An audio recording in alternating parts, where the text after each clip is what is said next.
mula kay Fernando Francisco. Tanong lang po, matagal na po akong sumusubaybay. Connected po ba o iisa lang ang iglesia na itinayo ng Diyos sa Lumang Tipan? Yung iglesia po sa ilang at itinayo ni Kristo sa Mateo 16:18. Konektado po ba o isa lang? Ayan, magandang tanong. Sige, Brother Gomer.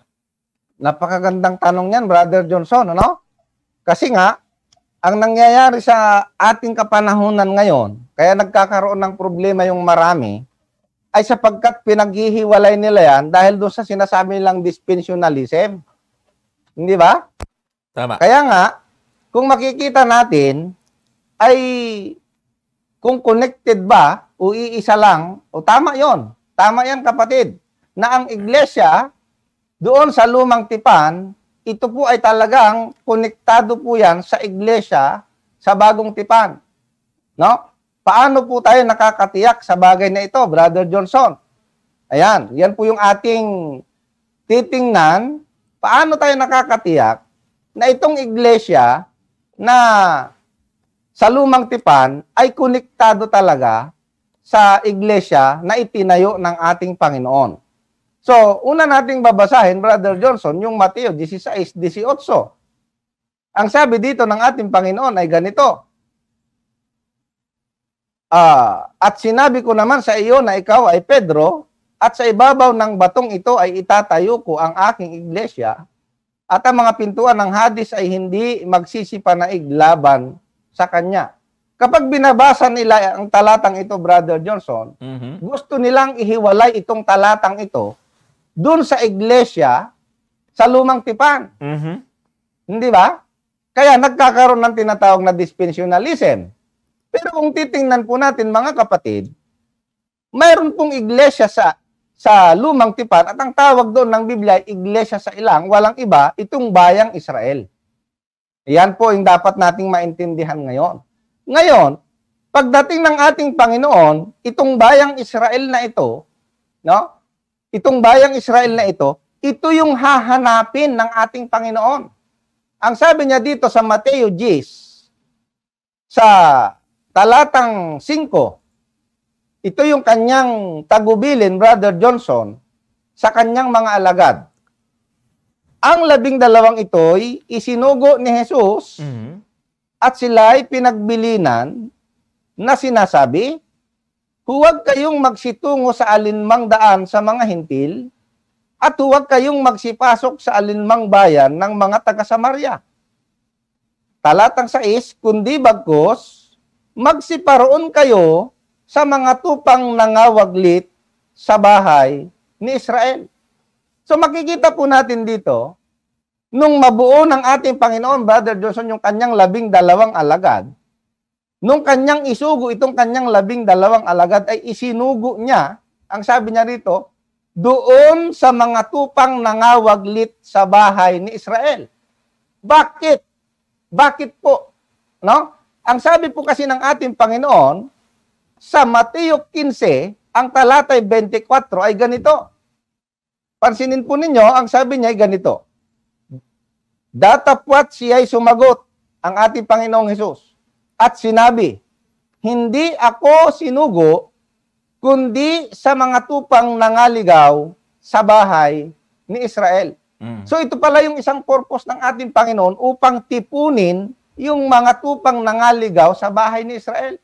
At itong bahay ni Israel, Brother Johnson, ito yung iglesia ng Diyos sa Lumang Tipan. Okay? Ngayon, bakit kailangan ito'y itayo? Sapagkat nga ito, ang sabi doon sa isang talata ng Hosea, Brother Johnson, sa Oseas 14, ang talata po ay 1. Pansinin po ninyo ang hula ng propeta Oseas. Ganito po yung ating mababasa rito. 14:1 ay ganito. O Israel, manumbalik ka sa Panginoon mong Diyos, sapagkat ikaw ay nabuwal dahil sa iyong kasamaan. Yun. Ito pala po yung nangyari. Yung bayang Israel na siyang iglesia sa ilang na tinatawag na siyang bayan ng Diyos ito po ay nabuwal. Bakit? Dahil sa kanilang kasamaan. Pero dahil sila po ay iniibig ng Diyos at sila ay pinili ng Diyos, Brother Johnson, abay may hula ang Biblia. Yan. Ang sabi dito sa awit 147, ay ganito po mga kapatid yung ating mababasa. Sa 147 verse 2, ay napakaliwanag po ng sinasabi rito sa talatang ito. Ang sabi ganito, itinatayo ng Panginoon ang Jerusalem. Paano niya itinatayo? Kanyang pinipisan ang mga natapon sa Israel. Kaya nung sabihin ng ating Panginoon sa Mateo 16:18, na ang sabi niya, sa ibabaw ng batong ito'y itatayo ko ang aking iglesia, ay wala pong iba na itatayo ang ating Panginoon, kundi yung iglesia na nabuwal, ito yung bayang Israel, at ang paraan ng kanyang pagtatayo ay ang sabi niya ay, kanyang pinipisan ang mga natapon sa Israel. At yan din ang kanyang ipinagbilin sa kanyang mga alagad, na ang sabi niya, huwag kayong magsitungo sa alinmang daan ng mga hintil, kundi ano? Kundi kayo'y magsipasok, ang sabi niya doon sa Gis. Kundi bagkos magsiparoon kayo sa mga tupang nangawaglit sa bahay ni Israel. Ayan, Brother Johnson, maliwanag na yung iglesia na itinayo ng ating Panginoon ay walang iba, kundi yung bayang Israel na siyang bayan ng Diyos na nabuwal dahil sa kanyang kasamaan, subalit ito po ay hinulaan na muli siyang matatayo, Brother Johnson. Yan. Kaya connected po yan doon sa kay kapatid na Fernando Francisco at matagal na raw po siyang sumusubaybay sa atin at malamang hindi ho siya natin kapanampalataya but thank you very much kapatid na ikaw ay palaging nakasubaybay po sa atin. Isa lang po kasi ang iglesia ng Diyos. Mula noon hanggang ngayon. Kaya nga sa amin po pagtuturo ay ang Seventh Adventist ay remnant. Yung nalabing binhi ng babae sa Apokalipsis. Kung babasahin ho natin yung Apokalipsis 12, ay meron po ditong babaeng nakadamit ng araw mula sa talatang 1, tuloy-tuloy, nagdadalang tao, manganganak ng isang lalaki, meron siyang crown na 12 stars. At nadadamta ng araw, ang buwan ay nasa apakan ng kanyang paa, at siya po ay inaabangan ng dragon. Ito po ay kumakatawan sa iglesia, sa tunay na iglesia. Ating paliwanag nito sa madalian lang, summary. Yung 12 alagad na 12 bituin, mga kapatid, ay yan po yung 12 angka ng Israel na ginamit, no? At ipinagpatuloy yan sa bagong tipan ng 12 alagad. At bakit naman siya buntis at manganganak? Sapagkat sa sambahayan o sa lahi ni Israel nanggaling si Kristo. Si Kristo yung bata. Hindi ho literal na babae, no? Yan po ay kumakatawan sa church, sa Israel, sa bayan ng Diyos, ang Israel. So, doon lumabas ang Kristo. Ano? Tapos, sabi dyan, yung dragon na may 10 sungay ay inaabangan at gustong lamunin yung bata, pero hindi siya nagtagumpay. Kasi yung bata ay dinala sa luklukan ng Diyos. Yan po ay si Kristo. Yung dragon, ginamit niya yung gobyerno nung panahon na ipinanganak si Kristo. Ginamit niya si Herodes para sanggol pa lang patayin si Kristo. O, yun ang ginamit ng dragon. Nung lumaki na, ginamit si Pilato para hatulan ng kamatayan si Kristo. No, kaya lang yung kamatayan ni Kristo, hindi yun pagkatalo, kundi tagumpay na kanyang misyon hanggang siya umakyat sa langit. So yung babae tumakas sa ilang. Nagkaroon po siya ng pakpak at siya po ay nagtago sa loob ng 1,000, sabi ng talatang 6, at tumakas ang babae sa ilang, na doon siya ay pinaghanda ng Diyos ng isang dako upang doon siya ampunin 1,206 na pong araw. Ito pong yugto ng panahon na ito, mga kapatid, na 1,260 days ay, palibasa ito ay prophecy, ay nangyari po ito 1,260 years. Kasi sa Ezekiel at saka sa Numbers ay ang isang araw ay katumbas ng isang taon. So, kailan ito at kailan nagsimula? Noong 538 AD, simula ng 1,260 days kasi doon po nagkaroon ng kapangyarihan yung obispo sa Roma at pinutungan ng kapangyarihan at doon po ay nagsimulang i-persecute ang Christian, yung church na hindi nagpapasakop sa kanilang gobyerno. Tumagal ho yan hanggang 1798, nandyan po yung Inquisition, nandyan po yung mga pagpapahirap nila Emperor Nero, nila Diocletian. Yan na yung sinasabi doon sa Revelation na yung maputing kabayo dati ay naging mapula dahil nga sa persecution, naging maitim dahil sa doktrina na binago ng maling sistema. Kaya noong 1798, bawasan mo ng 538, yan po ay 1,260. Ang dulo po ng 1,260 days or years ay noong 1798. Bakit? Noong 1798 ay hinuli po yung Pope ng Catholic dahil nga sa marami na po siyang napapatay. Hinuli po siya sa utos ni Napoleon Bonaparte, hinuli po siya ni General Berthier ng France. At in-exile po siya sa France hanggang sa mamatay. Nawalan po ng Pope ang Catholic, kaya nagkaroon ng religious freedom. Diyan na po nangyari din yung tinatawag po nating sumiklab na yung Reformation. Kaya noong Reformation, mga kapatid, nagkaroon na po ng iba't ibang mga protestanting inaitayo. Dahil pansamantala nawala ng Pope. Kaya nagkaroon ng religious freedom. At doon sa mga nagtayo at naglitaw ang mga protestante, ay after na yan ng 1,260. Kasama po dyan lumitaw ang Seventh-day Adventist. Yun nga lang, ay kikilalanin mo sa doktrina. Kaya nga sabi ng talatang 17, dito rin, hindi na tayo lalayo, sa Kapitulo 12 pa rin ng Apokalipsis, at nagalit ang dragon sa babae at umalis upang bumakas sa nalabi sa kanyang binhi na siyang nagsisitupad ng mga utos ng Diyos at may mga panatutuo ni Jesus. So yung nalabing binhi ng babae, ibig sabihin yung Israel, na binanggit na pinaliwanag ni Brother Gomer kanina. Ang nag-continue, nagtuloy po ng Israel ay yung church, Christian church. Ang tawag po dito ay nalabi o remnant, nalabing binhi ng babae. Ibig sabihin, kauri, kapariho. Kapariho ng aral.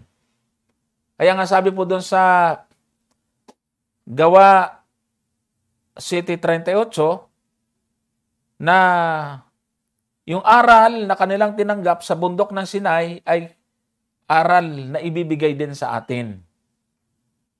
At sa Gawa 1, at ang talata ay 8, sabi ganito, "Dapat tatanggapin ninyo ang kapangyarihan pagdating sa inyo ng Espiritu Santo at kayo magiging mga saksi ko sa Jerusalem." Doon talaga nanggaling at sa buong Judea at Samaria at hanggang sa kahuling-huling hangganan ng lupa. So ibig sabihin, yung turo talaga ng iglesia na magsasabing tunay ngayon, dapat ay matitrace natin, nakadugtong talaga siya ng iglesia o bayan ng Diyos sa Old Testament. At diyan, pasok na pasok ko ang Seventh-day Adventist. Pero itong mga ayaw sa utos, sa Lumang Tipan yan, sa Israel yan, sa mga Hudyo lang yan, ninabag ni Kristo Sabat, etc. Ay hindi nga sila ang remnant. Hindi nga sila yung nalabi. Kaya kung connection na pag-uusapan, sigurado ka na, kapatid, Seventh-day Adventist yun. Sapagkat sa banal na kasulatan, hindi ho dalawa ang iglesia. Isa lang. Naalala ko yung tumawag sa atin nung nakaraan. Anong araw ba yung tumawag? Yung iglesia ng Diyos ng Suhay. Si Brother Roy. Roy yata pangalan, no? Oh, so, Brother Johnson. Yon ay pinaliwanag ko natin. talagang ito ang walang duda, matitrace up mo talaga.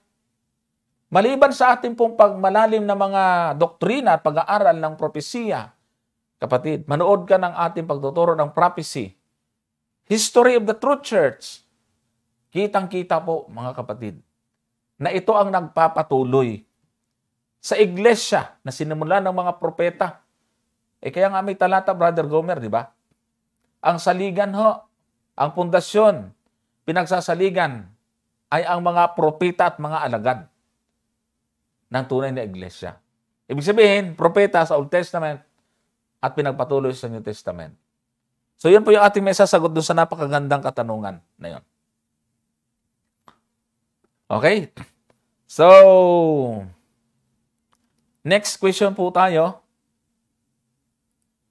Sabi dito ni Mio de Leon Loyola, ano po ang ibig ipaunawa sa mga Adventist ng talatang Exodus 16:23? Ibig siguro niya sabihin, ano po kaya ang paliwanag natin dito? Ano po ang ibig ipaunawa sa mga Adventist ng talatang? Medyo balik out pero sige lang, unawain na lang natin.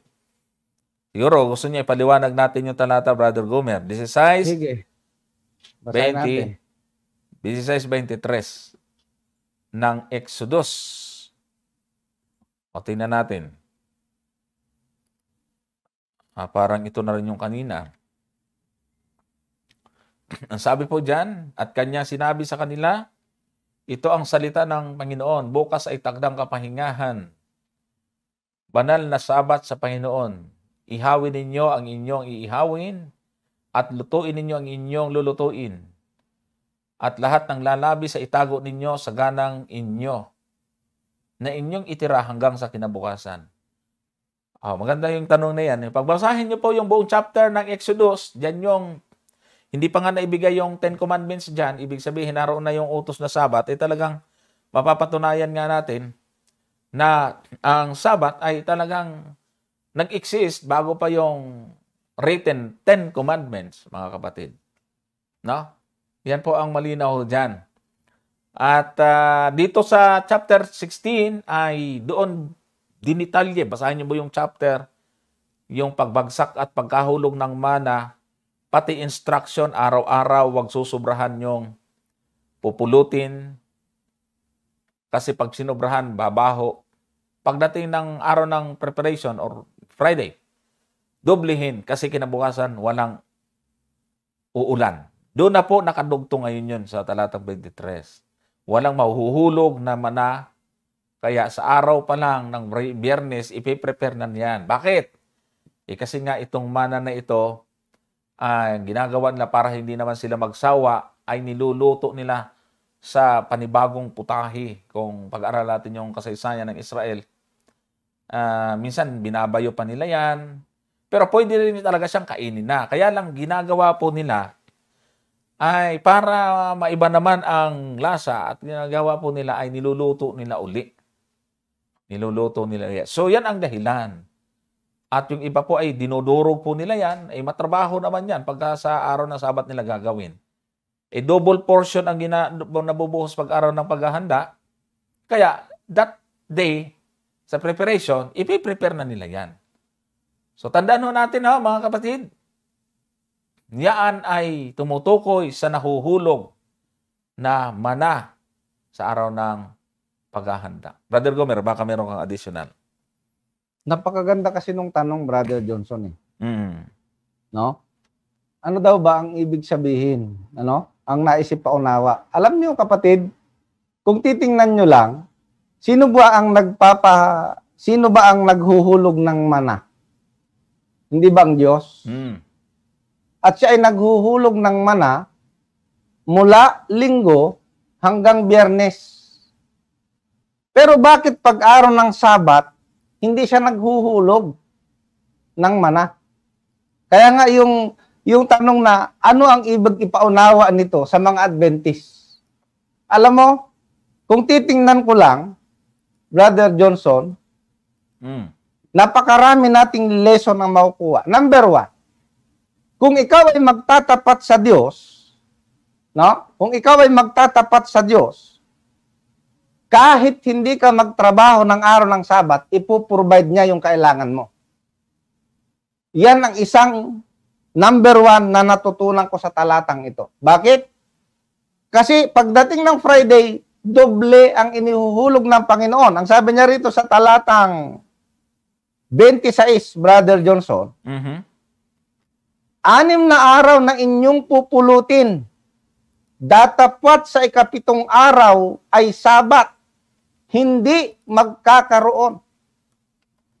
Ang isang bagay na dapat nating matutunan dito, ganito ipinakita ng Diyos sa bayang Israel kung gaano kahalaga yung araw ng Sabat. Yun. Dahil kung walang halaga yung araw ng Sabat, siya ang may kapangyarihang maghulog ng mana tuwing araw ng Sabat. Pero ang sabi niya, hindi magkakaroon. Kaya nga pagdating ng araw ng Friday, doble ang kanilang pinupulot, doble ang ibinibigay ng Panginoon. At makikita mo yung kapangyarihan ng Panginoon dahil sa Sabat. Ano yung kapangyarihan ng Panginoon? Kapag sila ay pumulot, halimbawa, linggo, Brother Johnson, kapag sila ay namulot ng sobra sa araw ng linggo, aba, pagdating ng Lunes, Brother Johnson, panis eh. Panis. Di ba? Tama. Panis. Pag ikaw ay namulot ng Lunes, sinubrahan mo yung pinulot mo. Abay, pagdating ng Martes, yung pinulot mong sobra dahil iniisip mo, bukas matutulog na lang ako, hindi na ako mamumulot. Di ba, Brother Johnson? Pwede. Pwedeng ganun eh. Yun ang dahilan nila siguro. Abay, pagdating ng Martes, yung pinulot niya na sobra sa Lunes, panis eh.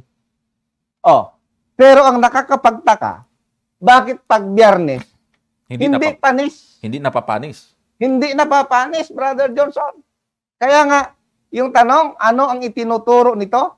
Napakahalaga ng itinuturo nito. Ganito pinahahalagahan ng Diyos mismo yung kanyang pinabanal na araw, Brother Johnson. Mas At positive. ipinapakita ng Diyos yung kanyang kapangyarihan kung papaano niyang iniingatang banal yung kanyang araw ng Sabat, Brother Johnson. Ayun. Kaya, mas tawag dito, mas maganda yung positive na dahilan kung bakit naitala yung bagay na yon.